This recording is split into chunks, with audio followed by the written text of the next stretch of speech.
that we are tracking at this hour. We are now less than 24 hours away from a pivotal meeting between President Joe Biden and Russian President Vladimir Putin.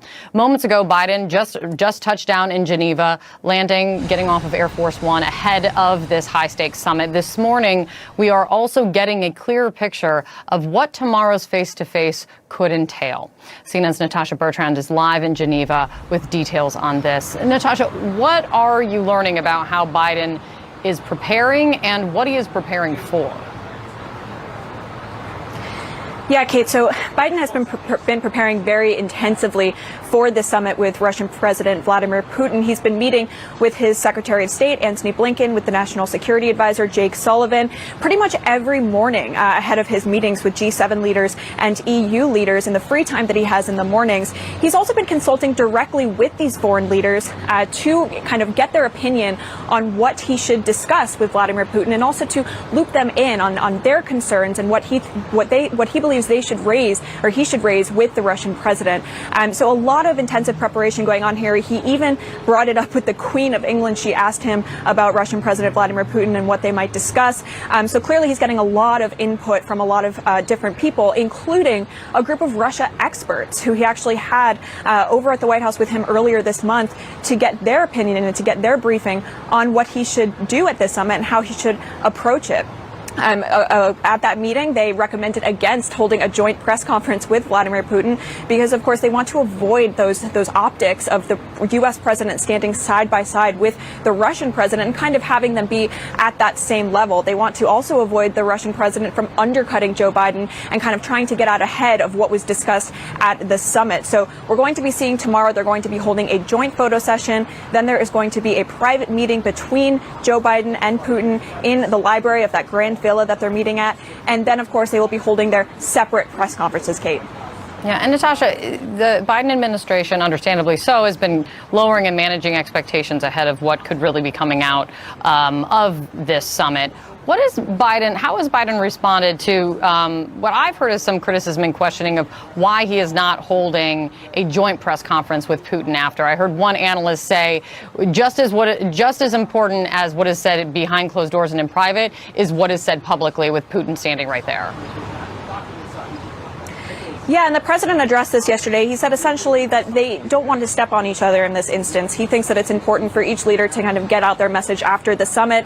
And the advisors who he met with earlier this month, again, were saying that this might not be a constructive way to get the message out to the public of what they discussed after this meeting, because the last time they met, it's important to remember, 2011, they did hold a joint press conference, a joint availability, and the Russian president kind of threw a curveball into that discussion with the discussion of a visa-free exchange between Russia and the U.S., and that kind of came as a surprise to Biden and his aides. So I think they kind of want to avoid those kinds of surprises. The Russian president is always trying to kind of throw things in there that might throw off the foreign leaders. So they want really Biden to be able to discuss this on his own terms, convey to the public what they discussed behind closed doors without kind of that distraction of having potentially to one-up each other constantly during this press conference. Yeah, performing in a press conference, I think, is somehow that Biden said. Let me play for you and for our viewers a moment when Jeff Zeleny had asked President Biden yesterday during a press conference about how he has talked about Vladimir Putin in the past. Let me play this. In a weekend interview, Vladimir Putin laughed at the suggestion that you had called him a killer. Is that still your belief, sir, that he is a killer? I'm laughing, too. When I was asked that question on air, I answered it honestly. But it's not much of I don't think it matters a whole lot in terms of this next meeting we're about to have. Why doesn't it matter? It does matter, and I think Biden knows that it matters. I think that he's been trying to kind of cool tensions ahead of this summit. Just remember, the Biden administration did impose sanctions on the Kremlin for their poisoning and jailing of the top opposition figure there in Russia, Alexei Navalny. So Biden has made it pretty clear publicly that he knows that the Russian president is behind these poisonings in foreign countries and is behind the jailing of dissidents and really does not have a respect or regard for human rights. So I think Biden right now, going into the summit, is trying to calm the tensions, trying to go in, and that's why he said, of course, that he sees Putin as tough and that he sees him as a worthy adversary, because he knows also that as much as Putin responds to strength, he also responds to flattery. And so I think that this is a way of Biden to go in kind of not in a hostile posture, but ready to discuss areas where they can cooperate, even if it's on a very incremental level. Natasha, thanks so much. Great reporting. Joining me right now for more on this is retired Army General Wesley Clark. He's a former NATO Supreme Allied Commander, of course. General, thank you so much for jumping on. I really appreciate it. Thank you. Thank you for your time. In terms of what the approach going in and what can come out of this meeting, do you think Joe Biden can go in, despite the name calling that's happened ahead of this, do you think President Biden can go in to this meeting and say, let's only focus on the areas where we can agree. Let's only focus on areas where we can make progress, like climate, like the pandemic. If he does that, what do you think? I think it's a mistake. He's told people he's going to tell Putin what he can't do. He's going to, in his words, draw red lines. He doesn't mean he's going to be bound by that, but he says this is what you can't do. He's going to hold him accountable for what has been done. No, he's made those promises, so he's going to have to do that. He's not going to be able to walk in with Putin and say, well, I told these people I was going to be tough on you, but really, let's just figure out a couple of things we can work on so we can both say it's a success. Because Vladimir Putin has actually, in his own mind, he's at war with the democracies. Now, it's not the kind of war that we Americans call war with military strikes and stuff like that. It's a war of misinformation, disinformation, cyber attack, using money to buy influence with people who don't have our aims, flaunting Western standards of human rights, killing his opponents in Germany and Britain or at home, or airplane sky terrorism, taking airplanes out of the air. So he's at war with Western standards, Western norms, and he's flaunting his power. So President Biden can deal with him with respect, but he can't sugarcoat that. That's a fact. And the world is begging for President Biden to stand up and push Putin down. You also say, though, that Biden needs to be careful still to not make a direct threat. Why is that? Well, I think you have to treat people with respect. And I think the best way for the president to handle this, of course, he's gotten all the advice from allies. He's incredibly experienced diplomatically, our president is. He'll know how to do this. You've got to explain to Vladimir Putin what the consequences are. As President Biden has said, when I say it, I mean it. And when he goes in there and talks to General, Putin, I've got to jump in because we need to head back to Washington now. The Attorney General of the United States, Merrick Garland, now making the announcement of the first national strategy to combat domestic extremism and terrorism. Well, good morning. I'm very happy to be in the Great Hall today with representatives of the FBI, the ATF, the U.S. Marshals Service, the Executive Office for U.S. Attorneys, and with representatives of the National Security Division, Civil Rights Division, the Criminal Division, and the Office of Justice Programs. I'm pleased to announce that the administration is today releasing the first national strategy for countering domestic terrorism. Each of your components will play an important role in ensuring its success. The national strategy is designed to coordinate and provide a principled path for the federal government's efforts to counter the heightened domestic terrorism threat using all available tools. It is the culmination of an effort undertaken at the President's direction by federal agencies all across the government, from the Justice Department to the Departments of Homeland Security, Defense, State, Health and Human Services, and others. As part of this effort, our law enforcement and intelligence agencies examined the evolving threat that faces us today. From that base of understanding, we developed this national strategy to guide the work of a broad set of federal actors. At the Justice Department, the Deputy Attorney General and I have already begun implementing a range of measures. Among other things, we have begun to reinvigorate the Domestic Terrorism Executive Committee, and we will convene that interagency body in the coming days and months. Attorney General Janet Reno originally created the Executive Committee in the aftermath of the 1995 Oklahoma City bombing. The investigation of that bombing, which required an enormous commitment of resources from agencies across the federal and state governments, had demonstrated the importance of such a coordination mechanism. Our current effort comes on the heels of another large and heinous attack, this time the January 6th assault on our nation's capital. We have now, as we have then, an enormous task ahead: to move forward as a country, to punish the perpetrators, to do everything possible to prevent similar attacks, and to do so in a manner that affirms the values on which our justice system is founded and upon which our democracy depends. The resolve and dedication with which the Justice Department has approached the investigation of the January 6th attack reflects the seriousness with which we take this assault on a mainstay of our democratic system, the peaceful transfer of power. Over the 160 days since the attack, we have arrested over 480 individuals and brought hundreds of charges against those who attacked and law enforcement officers, obstructed justice, and used deadly and dangerous weapons to those ends. That would have not been possible without the dedication of our career prosecutors and agents, as well as the critical cooperation of ordinary Americans who, in acts large and small, have shown that they are our best partners in keeping America safe. Within the very first week following the attack, members of the public took it upon themselves to submit over 100,000 pieces of digital media to the FBI. Unfortunately, we know from experience that domestic terrorism and violent extremism comes in many forms. 6 years ago, 9 black men and women were shot and killed while praying at their church in Charleston.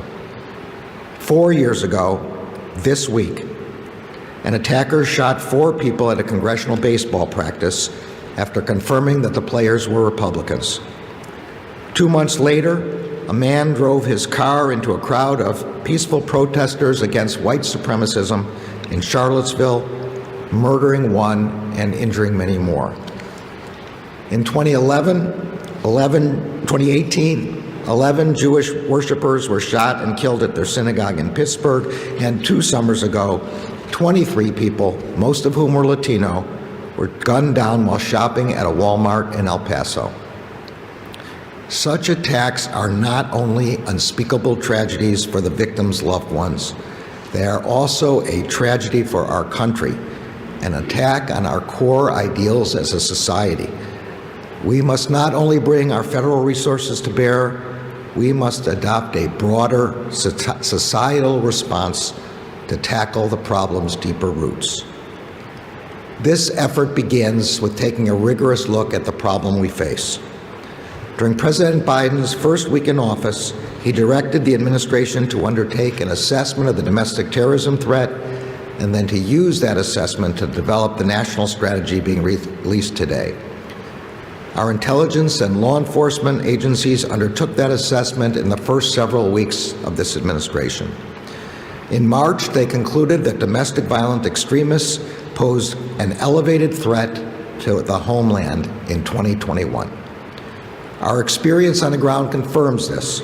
The number of open FBI domestic terrorism investigations this year has increased significantly. According to an unclassified summary of the March intelligence assessment, the 2 most lethal elements of the domestic violence extremist threat are racially or ethnically motivated violent extremists and militia violent extremists. In the FBI's view, the top domestic violent extremist threat comes from racially or ethnically motivated violent extremists, specifically those who advocated for the superiority of the white race.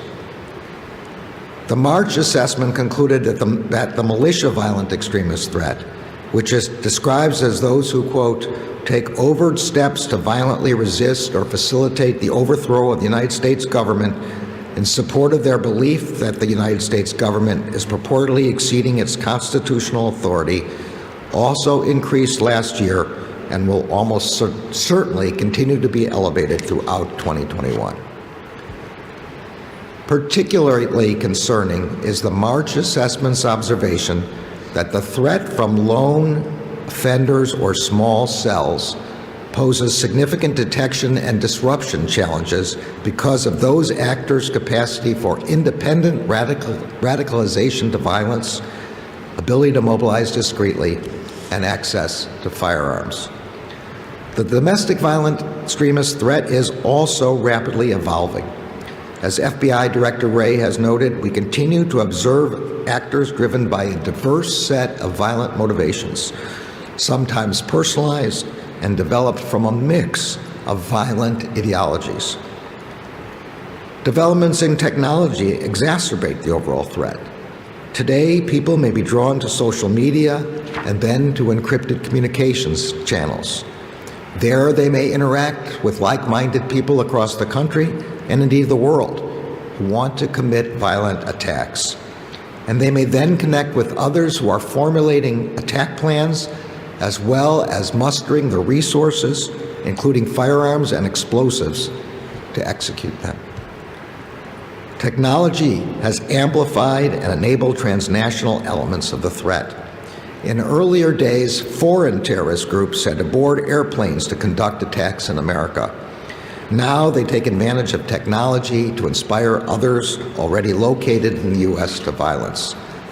The same is true for domestic violent extremists, who increasingly take common cause and inspiration from events and actions around the world, indicating an important international dimension to this problem. The man who allegedly killed one person and injured three in an April 2019 attack on a synagogue in Poway, California, cited as inspiration an attack that took place a month before halfway across the world in Christchurch, New Zealand. That attack killed 51 people and injured dozens more at two mosques. In response to these many and serious challenges, the national strategy today seeks to confront the threat from all angles. The strategy rests on 4 pillars, each of which is essential to support the whole. First, our efforts to understand and share information regarding the full range of domestic terrorism threats. Second, our efforts to prevent domestic terrorists from successfully recruiting, inciting, and mobilizing Americans to violence. Third, our efforts to deter and disrupt domestic terrorist activity before it yields violence. And finally, the long-term issues that contribute to domestic terrorism in our country must be addressed to ensure that this threat diminishes over generations to come. The national strategy recognizes that we cannot prevent every attack. The only way to find sustainable solutions is not only to disrupt and deter, but also to address the root causes of violence. We have not waited until completion of the national strategy to begin implementing it. At the Justice Department, for example, the FBI has increased the domestic threat information it provides to our state, local, tribal, and territorial partners, is enhancing training provided to these important partners, and continues to work closely with them in our joint terrorism task forces. Through the anti-terrorism advisory councils that we have established in every U.S. Attorney's office across the country, we are strengthening our domestic terrorism-related prosecutorial resources and expertise. Our civil rights and national security divisions are working more closely than ever in determining whether a given investigation should be handled as a hate crime, an incident of domestic terrorism, or both. This will ensure that we consider all appropriate criminal offenses and that whenever we encounter domestic terrorism, we treat it for what it is. Through a directive we issued earlier this year, we are ensuring that we carefully track investigations in cases with a domestic terrorism nexus, and our grant-making components are dedicating additional resources to helping states, localities, and others focus on the threat. The Office of Community-Oriented Policing Services, for example, has started prioritizing grants to local law enforcement agencies committed to community-based approaches to combating racially motivated violence and domestic terrorism. And we will seek to determine whether there are any gaps in our capabilities that should, consistent with our needs and our shared values, be addressed through legislation. To support these efforts, the President's discretionary budget request for fiscal year 2022 seeks over $100 million in additional funds for the Justice Department to address the threat of domestic violent extremism and domestic terrorism. The actions that agencies are taking in support of the national strategy are held together by several core principles. First, we are focused on violence, not on ideology. In America, espousing a hateful ideology is not unlawful. We do not investigate individuals for their First Amendment protected activities. In 1976, Attorney General Levy established the guidelines that form the foundation for a detailed set of rules that continue to govern the FBI's conduct of investigations today. In doing that, he made clear that, quote, government monitoring of individuals or groups because they hold unpopular or controversial political views is intolerable in our country. As the national strategy makes clear, safeguarding our country's civil rights and liberties is itself a vital national security imperative. We do not prosecute people for their beliefs. Across the world, extremist or terrorist labels have at times been affixed to those perceived as political threats to the ruling order. But there is no place for partisanship in the enforcement of the law. The Justice Department will not tolerate any such abuse of authority. The national strategy explains that it is, quote, critical that we condemn and confront domestic terrorism regardless of the particular ideology that motivates individuals to violence, close quote. Although we often describe violent extremist motivations by reference to different violent ideologies, the purpose of those characterizations is to help us categorize and understand motivations. That is why, even as we're here today to discuss domestic terrorism-related violence, we are addressing violent crime more broadly, including through a directive to reduce violent crime that the Deputy Attorney General and I announced last month in the form of a new initiative. It is also why, even as we augment our efforts against domestic terrorism, we remain relentless in our focus on international terrorism, perpetrated by foreign terrorist organizations like Al-Qaeda and ISIS. Our focus as members of the Department of Justice and as a federal government is to prevent, disrupt, and deter unlawful acts of violence, whatever their motive. As the national strategy makes clear, there is no place for violence as a means of resolving political differences in our democracy. The second principle is that we need not only a whole of government, but also a whole of society approach to domestic terrorism.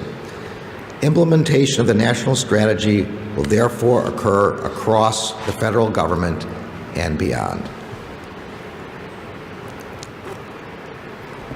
The State Department will focus on the transnational aspects of domestic terrorism, including mapping links between foreign and domestic terrorists. And with the Department of the Treasury, it will assess whether foreign organizations and individuals linked to domestic terrorism can be designated as terrorists under existing authorities. The Department of Homeland Security is expanding its intelligence analysis, production, and sharing. It is prioritizing relevant grant funding to support state and local partners. It is enhancing its collaboration with community-based organizations and state and local and industry partners to address domestic terrorism threats while protecting privacy, civil rights, and civil liberties. and is working to support the development of resources that enhance critical thinking and media literacy as a mechanism to strengthen resilience to misinformation and disinformation. The Department of Homeland Security is also focused on community-based violence prevention programs in order to empower and revamp support to community partners who can help to prevent individuals from ever reaching the point of committing a terrorist attack. The Department of Defense will train service members on the potential targeting of current and former military members by violent extremists in order to help prevent radicalization. The Department of Health and Human Services will work with the Departments of Education, Homeland Security, and Justice to develop a website that aggregates and publicizes information on federal resources, including grants, training, and technical assistance, that can assist state and local authorities and the general public in identifying the resources they need to implement their own counter-domestic terrorism programs. And those are just a few examples. We have a track record of successful collaborative approaches to the challenges posed by terrorism, not just at the federal level, but also with our state, local, tribal, and territorial partners. The Justice Department's first Joint Terrorism Task Force, for example, was established in New York in 1980. At the time, it was staffed with just 11 FBI investigators and 11 members of the New York City Police Department. Today, our approximately 200 Joint Terrorism Task Forces have over 4,300 officers from more than 550 local, state, and federal agencies who work together every day as our first line of defense against terrorist attacks. The work that we do to support and enhance the resources and capabilities of our local partners who are on the front lines of our counterterrorism efforts is vital to our success. Nearly every day I get a briefing from the FBI director and his team. In those briefings, I'm struck by the frequency with which a critical tip or lead in an investigation comes from a state or local law enforcement member or from a member of the public. The FBI reports that roughly 50% of our cases originate from tips and leads from law enforcement or private sector partners and private citizens who identify potential threats and report them to the FBI or our partners. Creating and maintaining an environment in which individuals, community groups, and others continue to come to us depends on the extent to which we can continue to merit their trust. This includes making sure that our determinations are made free from bias, so that, too, must be part of our long-term approach. Equally important is our work with private industry and with international partners. The national strategy emphasizes that the government should continue to enhance the domestic terrorism-related information it offers to the private sector. The technology sector is particularly important to countering terrorist abuse of internet-based communication platforms to recruit, incite, plot attacks, and foment hatred. Along with more than 50 other countries, the United States has joined the Christchurch call to action to collaborate with each other and relevant stakeholders, including tech companies, NGOs, and academics, to tackle the online aspects of this threat. The Christchurch call is just one example of the many productive engagements we have had with our international partners. Our third principle is that we build upon and learn from the past. A look at our past efforts to combat terrorism teaches valuable lessons about what can go right and what can go wrong. It should also give us hope about our ability to rise and adapt to the challenge. I'm personally struck by 3 events that occurred not far from each other at different points in the last 100 years. When I visited the Greenwood district in April of this year, where Black Wall Street once thrived in Tulsa, Oklahoma, I was struck by the failure to do justice after the 1921 Tulsa Race Massacre. Over 1,250 homes were burned down. Some 10,000 people were left homeless. Businesses, schools, houses of worship, and 35 city blocks were destroyed. The number of people killed is estimated in the hundreds. All that destruction and death, and not a single person was prosecuted for it. Almost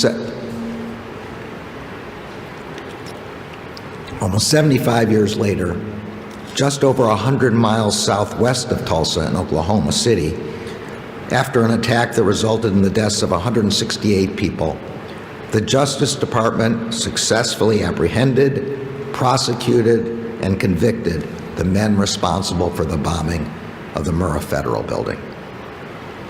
And 5 years ago, across Oklahoma's northern border in Kansas, federal authorities disrupted a plot to bomb an apartment complex and its mosque and to kill its residents, immigrants from Somalia.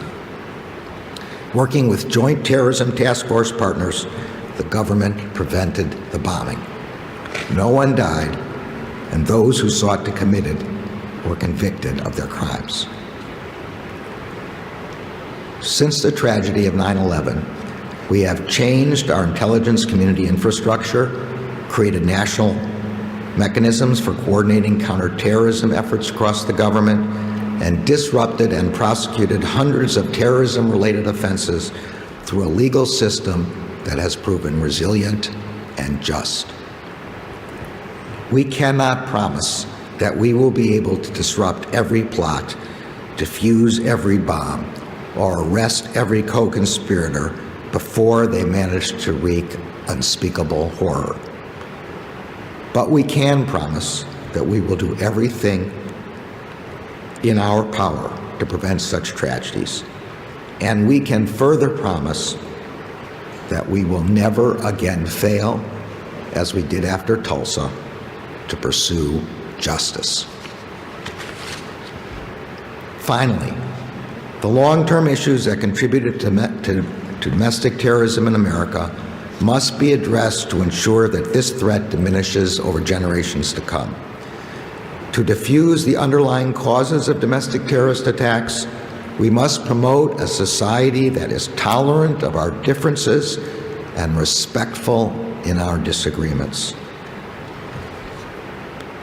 The Justice Department remains acutely aware of the continuing threat posed by international terrorist organizations. We will never take our eyes off the risk of another devastating attack by foreign terrorists. At the same time, we must respond to domestic terrorism with the same sense of purpose and dedication. Attacks by domestic terrorists are not just attacks on their immediate victims, they are attacks on all of us collectively, aimed at rending the fabric of our democratic society and driving us apart. To confront the menace they pose, we must understand and share information regarding the full range of threats we face, prevent domestic terrorists from successfully recruiting, inciting, and mobilizing Americans to violence, redouble and expand our efforts to deter and disrupt domestic terrorism activity before it yields violence, and address the long-term issues that contribute to domestic terrorism in our country. The National Strategy for Countering Domestic Terrorism is a key step in our efforts. We have much work ahead. Thank you all for joining me today and for the work you will do to put this strategy into action. Thank you.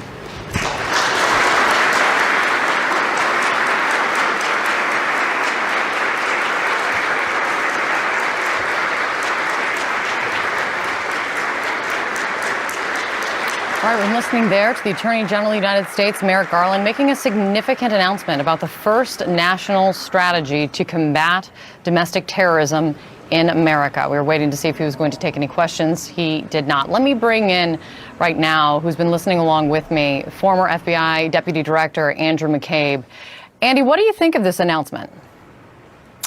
Well, Kate, I think the first thing you have to say about it is that they did it at all, right? This is, I've been working and following and tracking and overseeing terrorism investigations for 2 decades. This is the first time I've ever seen a focus and a commitment at this level from across the federal government on domestic violent extremism. I think it's enormously significant, and I think it's appropriate. It's acknowledging that domestic violent extremism is the biggest terrorism threat we face in this country. And the plan seems to me to be a pretty reasonable, pretty broad, all-encompassing effort to direct some resources at that threat. Andy, I thought it was significant. The Attorney General said very clearly that the FBI's view, the top domestic violent extremist threat right now comes from racially and ethnically motivated violent extremists. He's talking about white supremacists. But he also took care to note extremism and attacks on all political parties, on all races and creeds and religions. He noted the congressional baseball practice that was attacked only after the gunman had asked if they were Republicans. I thought it was significant. Did you think that was significant that he raised this?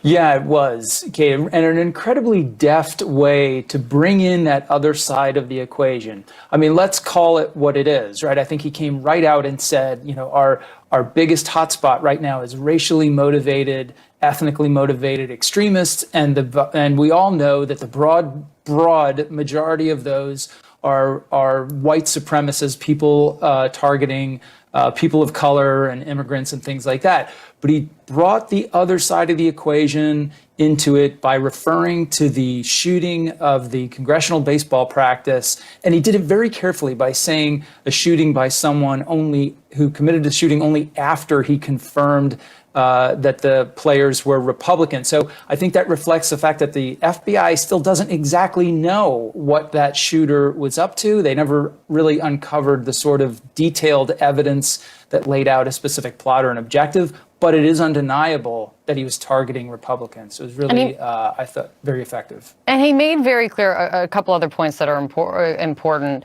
that the threat of domestic terrorism is, I think the report calls it persistent and evolving. He emphasized how technology is amplifying the domestic threat. It also presents an ever-changing problem for law enforcement, as we've seen. In case in point, Andy, we've got new reporting from CNN of the FBI warning lawmakers that QAnon conspiracy theorists may want to carry out more acts of violence following January 6th. And this is the reporting. The shift is fueled by a belief among some of the conspiracy's more militant followers that they can no longer trust the plan set forth by its mysterious standard bearers, everyone knows as Q.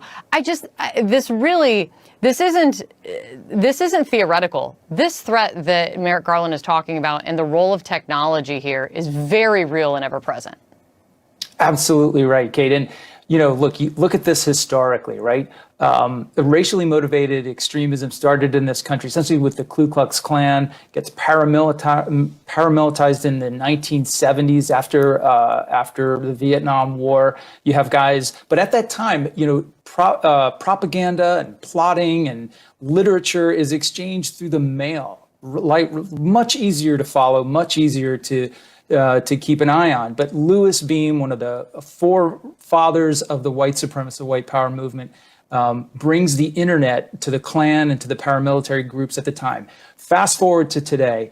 Right now, the plotting, the inspiration, the recruitment takes place over encrypted chat groups, places where the government, even with lawful court orders, cannot conduct effective surveillance. So you can't overstate the impact that social media and technology has had on facilitating and really turbocharging the extremist threat in this country. So this is needed. We've established that. But what is missing? Where are the holes? Evan Perez pointed out at the top of the show that there is still no specific domestic terrorism law, and it is almost as if the Attorney General alluded to that. If there would be something more that may be needed in the future. What's missing here, Andy? Well, that's a really volatile question among practitioners and investigators and academics on this topic. There are just as many people on each side of the issue. Many folks, myself included, believe that it would be a significant and effective way to draw more attention, resources, and be more effective in the investigations if we had a true domestic terrorism statute. But many others believe that because domestic terrorism investigations are basically predicated on violent criminal acts, that we have the statutes we need in place already. I think it's notable that the administration's plan essentially puts this ball in DOJ's lane to conduct an assessment and determine whether or not the department recommends advocating for new legislation. I think that's the right place that this decision should come out of, and we'll have to